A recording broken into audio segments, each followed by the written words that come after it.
This is my home. This is my kitchen. This is my family. Tilly. Jack. Holly. Megan. And of course, my wife Tana. You may think you're the busiest person in the world, but over this series, I'm going to prove it's still possible to cook stunning food at home. My rules are simple. Home cooking has to be easy. It's got to be fast. It's got to be delicious. So, if you think you can't cook amazing food at home, think again. These are the only recipes you'll ever need. Breakfast, lunch and dinner.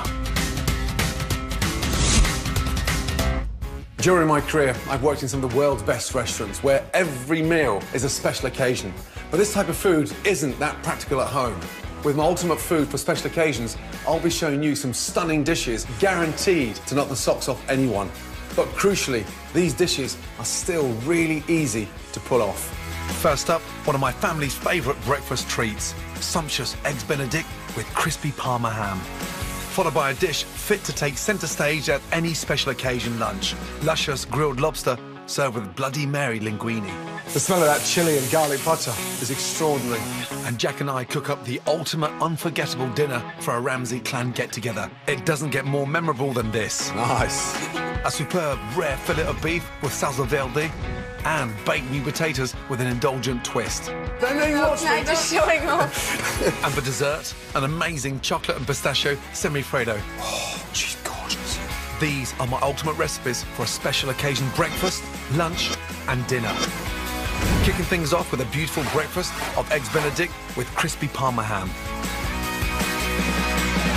The secret behind a great Eggs Benedict is in the hollandaise. So, get your pan on, because I'm going to cook our hollandaise over a rolling boil with a glass bowl. Butter, just put it on to melt. 3 egg yolks, separated from the white. Tarragon vinegar, pop that into the eggs. If you can't get tarragon vinegar, any white wine vinegar will do. Just as long as you've got that acidity in there, give some bite to the hollandaise. Put your bowl over the rolling water and just start whisking. If the eggs had direct contact with the gas, hollandaise will become scrambled egg. Once you've got that nice creamy texture, a nice thick sabayon, start adding your butter. Nice and slowly. A couple of tablespoons of butter in and give that a really nice mix. If you don't whisk it enough, the egg yolks don't take the butter. It causes it to split. More butter. Using a big balloon whisk like this one makes it easier to incorporate air and helps prevent your mixture from separating. All the butter in. And the best way to keep hollandaise nice and warm is just leave it to sit over that nice warm water bath, and it just keeps it at a really nice room temperature. A nice pinch of salt, fresh pepper, and then fresh lemon juice. That just really makes it vibrant, exciting. Now you want it like a sort of thick custard. I just want it to coat the back of the spoon, so it's like you're giving a nice glossy texture to your beautiful poached egg. Now, as the base for the Eggs Benedict, you cannot beat English muffins, but the ham, I'm going to change. I'm going to use the most amazing Parma ham. Get your pan nice and hot into the pan. It's like posh rashers of bacon. Beautiful. Parma ham fried nice and crisp like that is incredible. Beautiful in salads, fantastic for Eggs Benedict. Now keep that pan nice and hot. I want all that flavour from the Parma ham left in there. And rather than toast my muffins, I want to put the muffins into the pan. I want them sucking up all that wonderful flavour from that crispy Parma ham. Make sure your muffins are toasted nicely. This will prevent them going soggy later. Look at that, nice and crisp. Now, water on to boil for the eggs. Nicely seasoned, really important. And then just a little splash of vinegar in the water. That helps to set the egg white the minute you crack it in. While the water heats up in the pan, there's time to get organised. Lay a nice slice of ham on the base. Now, water's brought up to the boil. Turn it down and then spin your water around, like a little whirlpool. Then get a little cup. So you just drop the cup in And look what happens to the egg. Gets caught up in the turbulence of the water. The secret is not to boil the water rapidly, because the strength of the boil can literally explode your egg. As they start to move their way up to the top of the water, that's an indication that they're cooked. Take off any excess little bits of egg white, and then out onto a piece of tissue paper. That just drains off excess water. That stops your muffin from going really soggy. But look, they're like little beautiful mozzarella balls. Give them a little season. Lift them onto your crispy Parma ham. Beautiful. Now, get a nice spoon of your hollandaise, glaze over. Try and do it in one, glazing over the whole egg. When I tell Jack, Holly and Megan and Matilda that we're cooking Eggs Benedict for breakfast, they bolt down the stairs. And let's be honest, who wouldn't run to sit in front of those?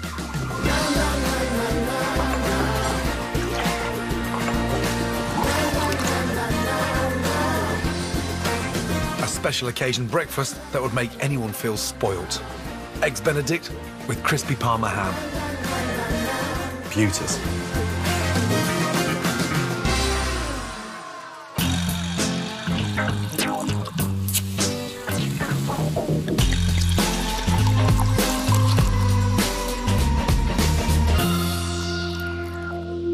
The key ingredients for my ultimate special occasion lunch and dinner aren't cheap.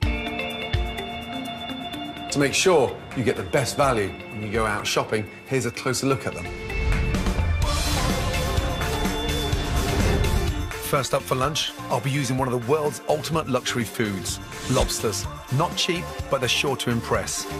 They can be bought live when they're usually a greeny brown or blue colour, or cooked with their more familiar red hue. Lobsters can grow to almost 5 kilo, but the smaller the specimen, the more tender it will be. I think 3/4 kilo is a good size to go for. If you save the shell, it will make an excellent stock, bisque or lobster sauce. Next, the truffle. Ounce for ounce, they're one of the most expensive foods in the world. Rich and earthy in flavour, the price of these subterranean delicacies is determined by the type, shape and size. The good news is, a little of these odd-looking fungi will go a long, long way. I'll be using shavings of black truffle to raise some baked potatoes from the ordinary to the extraordinary. Next, sensational beef fillet. Prized for its melt-in-the-mouth tenderness, this quick-to-cook, lean cut comes from the loin of the animal, running along either side of the backbone. Look for dry-aged fillet. As the beef hangs, natural enzymes break down the tissue, making it even more succulent and flavoursome. Dry-aged beef fillet will be joining my pimped-up truffle potatoes in my superb special occasion dinner. I don't think home cooking should ever be difficult, even when you're putting together food for special occasions. One of the key secrets to getting the wow factor into your food is to buy great ingredients and let them do the talking. For my ultimate special occasion lunch, I've got some stunning, and I mean stunning, lobsters. And I'll be cooking them very simply with chilli and garlic butter, serving them with Bloody Mary linguine. I'm going to start with the pasta sauce. I love the indulgence in this dish. If I was doing this for the kids, I'd scrap the vodka and just do like a Virgin Mary. But it's a bit of a grown-up's dish. Now, pan nice and hot. Splash of olive oil. Onions in. Seasoning, touch of salt and pepper. Garlic. Be nice and generous with your garlic. It's not just your average tomato sauce, it's a royal, stunning tomato sauce. And you're in for a big treat. Season your onions and garlic with the Tabasco. That will give that really nice lift. A little pinch of celery salt. Spice that up with Worcester sauce. It instantly colours the tomatoes. Goes brilliantly well with the celery salt, Tabasco, and that nice caramelised garlic. A little light sprinkling of sugar. All the Worcester sauce has reduced down. We've got this nice, sweet, spicy, sticky, garlicky onion base. Glazed with a couple of spoons of vodka in. Lovely. Woo! Chopped tomatoes in. A little touch of water. Look at the colour of that sauce. Check the seasoning. That's delicious. Bring that up to the boil and cook it out 6 to 8 minutes.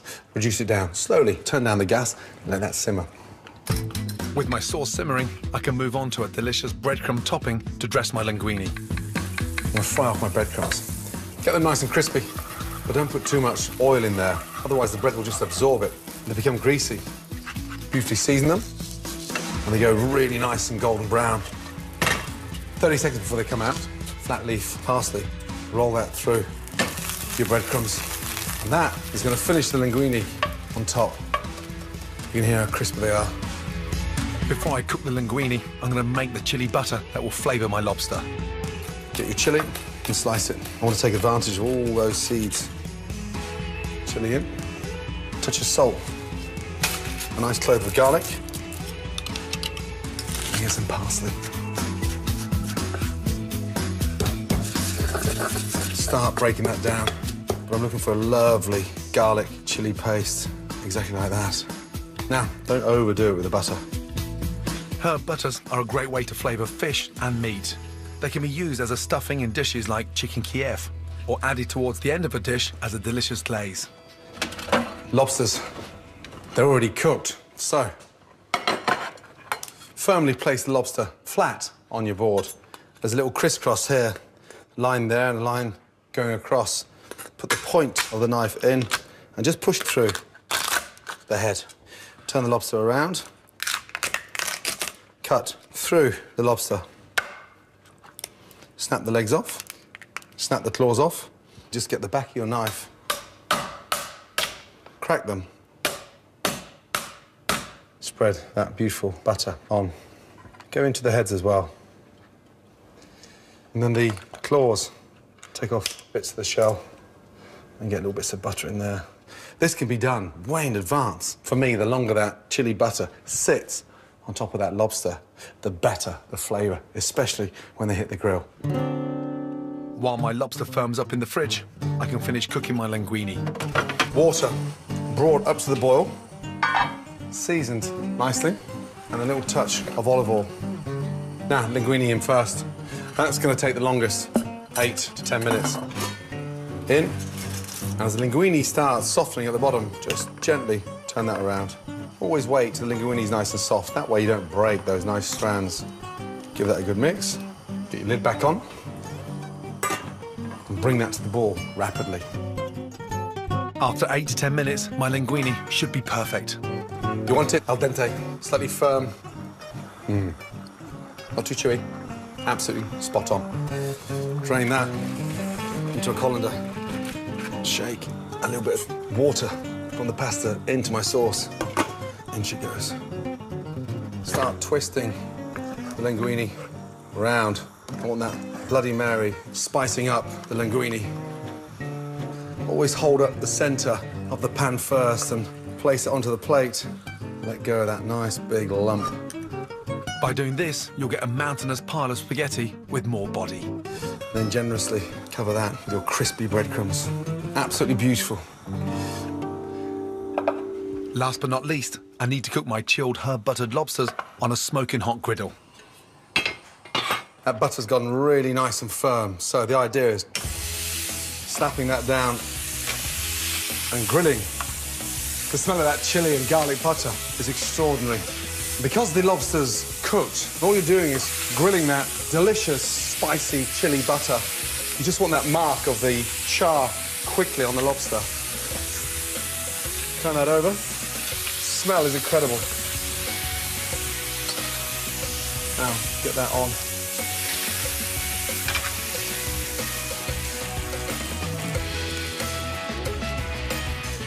You can understand why it is proper special occasion food, because that is mind-blowing. Griddled lobster with chili and garlic butter, served with a boozy Bloody Mary linguine. A sensational special occasion lunch. Coming up, Jack reveals he's catching me up in the kitchen. Nice. Now you're cracking eggs with one hand. As we join forces to cook my ultimate special occasion dinner. This is a Rolls-Royce cut of beef, so we've got to treat it with some respect. In my restaurants, the kitchens are divided into different sections. There's a section that cooks fish and fish only, another for the meat, and so on. The chefs become so good because they're constantly improving all the time.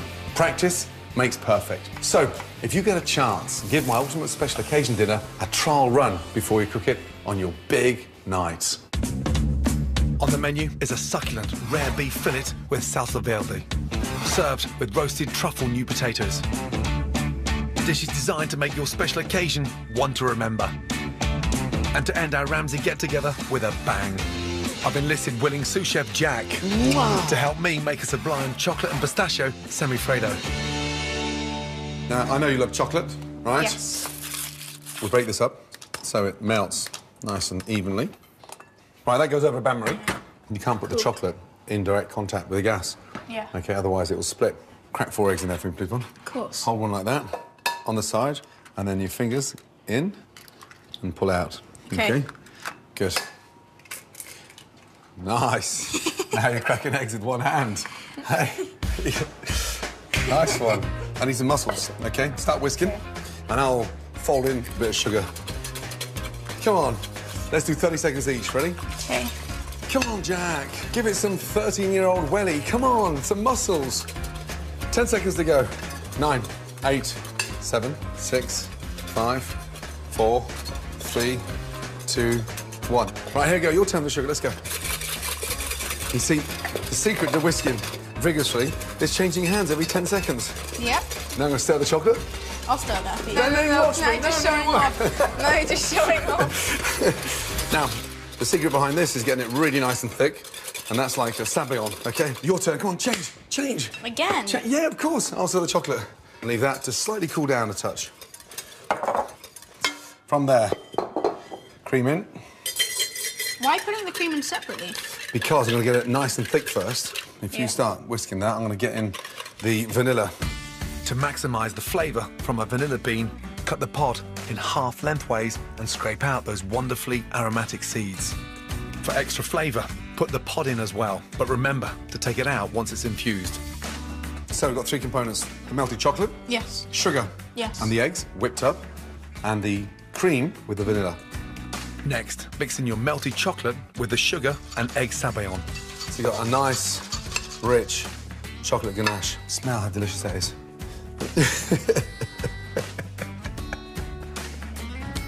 I'm now putting the cream, and so you just whisk that in. Now look at that. How gorgeous is that looking? And that, my son, is a chocolate semi-freddo. Now, big taste. Pistachio. Pistachios, right. Sprinkle them in. Now, get your baking tray. You line that with cling film so it's easy to pull out once it sets. And then you just pull that in. That is a real treat. So you fold that over, OK?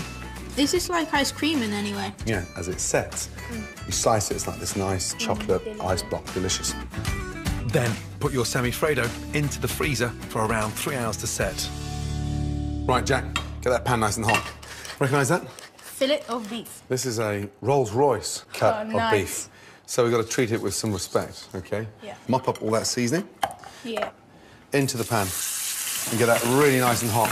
Hello, Tills. Guys. I'm going to change the check up on you. Hey, Dad. Kiss. Kiss. And... What's that, Very Holt? nice. Time. What's the name? Rosemary. Rosemary. A little bit of garlic and thyme in there. Cooking with these aromatic herbs and garlic will add flavour to the beef. Because it's a fillet of beef, there's hardly any fat on there, so you sear it quickly. Ends as well get seared. I'm going to now put some butter in there. Continue frying all those herbs. Now, baste that with the butter. See? Dad, are we just having this, or are we going to have something with it? Now we're going to serve some beautiful baked potatoes with truffle and a salsa verde. Into the oven, 8 to 10 minutes, that's all. Next, my super special baked new potatoes. Wash and drain small new potatoes and tip into a baking tray.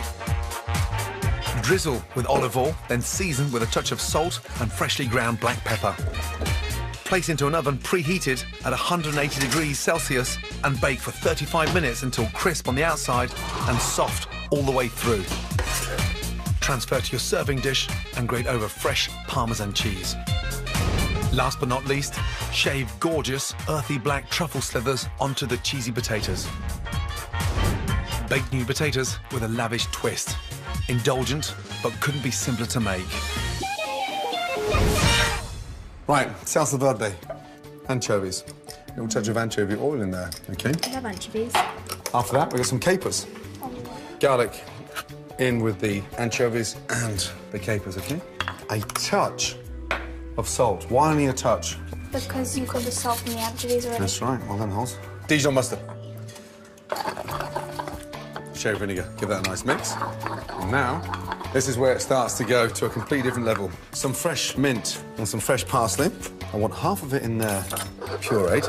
Yeah. A touch of olive oil in there. The rest of the mint. A touch of salt, pepper. Excited? Yep. No taste. Holes? I'd love some, please. What's it taste like? That. You can try a tiny bit more. Might need to try a tiny bit more. Just to check. Stop! You can't kiss any boys now. Before the kids polish off all the salsa verde, I need a distraction, and I think my beef fillet will do the job nicely. Look at this, baby. Hot Holes? Up. Look at that. Seared, and look how juicy and tender that is. Take that out and let that sit on there. A little spoon, just while it sits and rests of your salsa verde. As the beef cools down, that salsa verde marinades. That goes to the table very carefully, please. Tills, take it over the baked potatoes, please. Right, semi-freddo. Now, look at that, nice. Wow. And then you just get your chocolate and you grate it over. Whoa. Whoa. Whoa. She's gorgeous. How delicious is that? Let's go, do not drop that, please. Okay, I'm going up to my bedroom now. Jack. This is my ultimate special occasion dinner. The tenderest rare beef fillet with punchy salsa verde, served with extravagant truffled new potatoes, and a sublime chocolate and pistachio semi-freddo.